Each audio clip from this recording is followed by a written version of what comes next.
नमस्कार, आदाब, सत श्री अकाल। मैं अपने इस चैनल में प्रवीण कुमार एडवोकेट आपका हार्दिक अभिनंदन करता हूं। आज हम इस बात पर चर्चा करने वाले हैं कि यदि हमको अपनी कोई भी जायदाद को बेचने की ज़रूरत पड़ती है, सेल करने की ज़रूरत पड़ती है, तो हम उससे मनचाही कीमत वसूल कर सकें कि हमें इस जायदाद की मनचाही कीमत प्राप्त हो सके, इसमें भी कोई परेशानी ना हो। जैसे कि उदाहरण के तौर पर, जैसे कि हमने कोई प्लाट को बेचना है, सबसे पहले हमें उस प्लाट को खुद विजिट करना चाहिए और इस प्रकार सोचना नहीं चाहिए कि हम इस प्लाट को बेच रहे हैं। हमें ये विचार करना चाहिए कि हम इस प्लाट को खरीद रहे हैं। यदि हम इस प्लाट को खरीद रहे हैं तो उसमें हमको कौन कौन सी चीज़ें आकर्षित करेंगी कि ताकि हम पहली नज़र में, फर्स्ट साइट में ही इस प्लाट को लेने के लिए तैयार हो जाए। प्लाट में कई बार जब हम काफ़ी समय पर तक चक्कर नहीं लगाते, हम प्लाट को विजिट नहीं करते, तो कई बार अड़ोसी पड़ोसियों ने उसमें कोई कूड़ा फेंका होता है या उसमें घास फूस उगा होता है। उस घास फूस की सफाई करा देनी चाहिए, उनको सफाई करवानी चाहिए। और जो भी कूड़ा करकट है वे थोड़े पैसे में ही व्यक्ति लेगा, उनको बिल्कुल साफ सफाइया करा देना चाहिए। हो सके तो उसमें थोड़ी सी मिट्टी वगैरह डलवा देनी चाहिए ताकि प्लाट देखने में बहुत सुंदर और स्वच्छ लगे। जितना सुंदर और स्वच्छ लगेगा, जब हमारा खरीदार उसको देखने आएगा तो पहली नज़र में ही वो उस प्लाट को पसंद कर लेगा और हमें उसकी मनचाही कीमत मिल सके। इसी प्रकार यदि हमने कोई बिल्डिंग को सेल करना है तो बिल्डिंग में भी अपने को देखना चाहिए कि बिल्डिंग में भी कोई छोटी मोटी कोई प्रॉब्लम्स होती हैं, उनको भी हमको जल्दी से जल्दी दुरुस्त करवाना चाहिए। जैसे हमें उसमें कोई छोटा मोटा पेंट करवाना हो, कोई थोड़ी मोटी उसमें रेनोवेशन की आवश्यकता हो, उसमें कोई गमले, कोई फूल वगैरह लाकर रखें, तो उससे मकान जो प्लाट है वो देखने में बहुत सुंदर लगता है और वो पहली नज़र में फर्स्ट साइट पर ही ग्राहक उनको खरीदने के लिए तैयार हो जाता है। ये छोटी छोटी बातें हैं, परंतु यदि हम इनका थोड़ा थोड़ा भी ध्यान रखें तो हमें प्लाट की मनचाही कीमत मिल सकती है और जो भी ग्राहक आएगा पहली नज़र में ही इनको पसंद कर लेगा और हमें इसकी मनचाही कीमत प्राप्त होने का पूर्ण योग बन जाता है। इसके बाद मनचाही कीमत प्राप्त करने का एक और भी साधन है कि जैसे कि हम आमतौर पर देखते हैं कि जो भी हमारे पड़ोसी नेबरर्स होते हैं वो भी हमारे प्लॉट को कई बार लेना चाहते हैं, क्योंकि साथ लगती जायदाद को यदि वो इस हैसियत में है कि वो इस जायदाद को खरीद सकता है तो वो इस जायदाद को खरीदने से कभी भी चूकेगा नहीं। यदि हम उनसे सीधी बात नहीं भी कर सकते तो हमें किसी व्यक्ति के जरिए बातों बातों में उन तक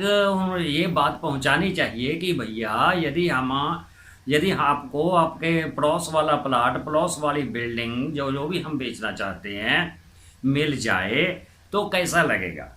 यदि वो इसके लिए तैयार हो जाते हैं कि वो इस प्लाट को लेना चाहते हैं तो कई बार ऐसा होता है जो मार्केट से भी कुछ पैसे ज़्यादा देना पर भी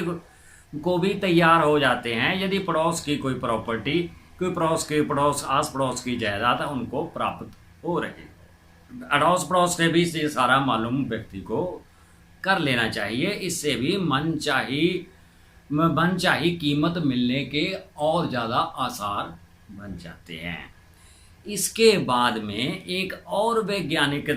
साइंटिफिक इसका वे ये है कि हमको अपने पूरे क्षेत्र की हमें ज्ञान, अपने नॉलेज रखनी चाहिए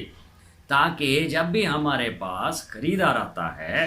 हम उसको बता सकें कि बस स्टैंड यहाँ से कितनी दूर है, रेलवे स्टेशन यहाँ से कितनी दूर है,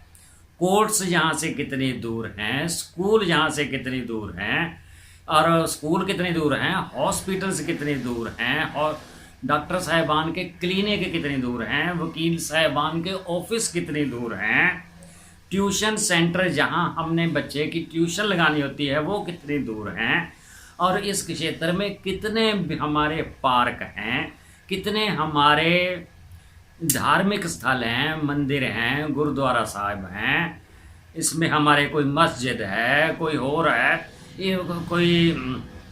कोई मस्जिद है, कोई चर्च है, या कोई भी धार्मिक स्थल है, या कोई पीर बाबा जी के जगह जो हमारे क्षेत्र में पड़ती हैं, जो भी मशहूर हैं, उनके बारे में भी ग्राहक को मालूम बताना चाहिए ताकि उनका इस प्रॉपर्टी को लेने के लिए मन कर सके। क्षेत्र में कितनी आटा चक्की है, क्षेत्र में कितनी करियाने की दुकानें हैं, कौन इस लोकेलिटी में किस तरह के लोग रह रहे हैं, कोई बिजनेसमैन हैं या डॉक्टर हैं या वकील हैं या किसी भी प्रकार का काम करने वाले हैं, कोई इंजीनियर हैं, सभी के बारे में ग्राहक को बताना चाहिए कि इस क्षेत्र में भी ये पॉश एरिया बनता है, इस क्षेत्र में सभी लोग अच्छे रहते हैं, क्योंकि ग्राहक इसी बात को भी कई बार बह खाता है कि जिस क्षेत्र में मैं भूमि ले रहा हूँ, प्लाट ले रहा हूँ, इसमें जो भी लोग रहते हैं वो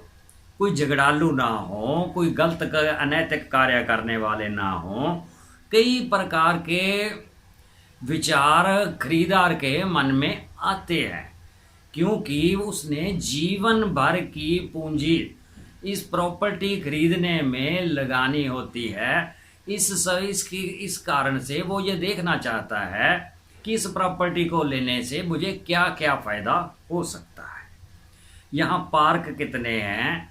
पार्क कितने हैं, या और भी जो भी जहाँ के कोई हिस्टोरिकल प्लेस है, जहाँ की कोई मेन रोड्स हैं, इन सब के बारे में जो भी हमारा खरीदार आता है उसको खरीदार को हमें बताना चाहिए ताकि उसका मन प्रॉपर्टी इस जायदाद को लेने के लिए बन सकता हो। ये देखने में बहुत ही छोटी छोटी बातें हैं, परंतु यदि हम इन कानूनी और वैज्ञानिक बातों पर ध्यान करते हैं तो हम अपनी प्रॉपर्टी की मनचाही कीमत वसूल कर सकते हैं और प्रॉपर्टी को बेचने में हमको किसी भी प्रकार की कोई भी समस्या नहीं आएगी। अब इसके संबंध में इसमें बयाना कैसे करना है, रजिस्ट्री कैसे करनी है, कैसे बयाने को पढ़ना है, रजिस्ट्री को कैसे पढ़ना है, बीच में कोई पार्ट पेमेंट करनी है, या इस संबंध में जो भी आगे की कार्रवाई है इसके बारे में भी वीडियो अलग बनाए जाएंगे, और जो भी ये वीडियो बनाए जाएंगे उनका लिंक मैं इस डिस्क्रिप्शन बॉक्स में दे दूंगा। बाकी आप सभी से बेनती है कि मेरे इस चैनल यदि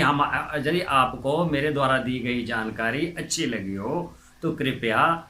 इस वीडियो को सब्सक्राइब करें, कमेंट्स करें, या इस वीडियो का ज़्यादा से ज़्यादा इसको सर्कुलेट करें, ज़्यादा से ज़्यादा इसको प्रचार करें ताकि जो भी व्यक्ति अपनी प्रॉपर्टी को बेचना चाहते हैं उनको किसी किस्म की कोई भी हमारे कोई प्रॉब्लम ना हो और इस वीडियो से उनको भी कोई ना कोई लाभ हो। इसलिए आपसे प्रार्थना है कि आप इस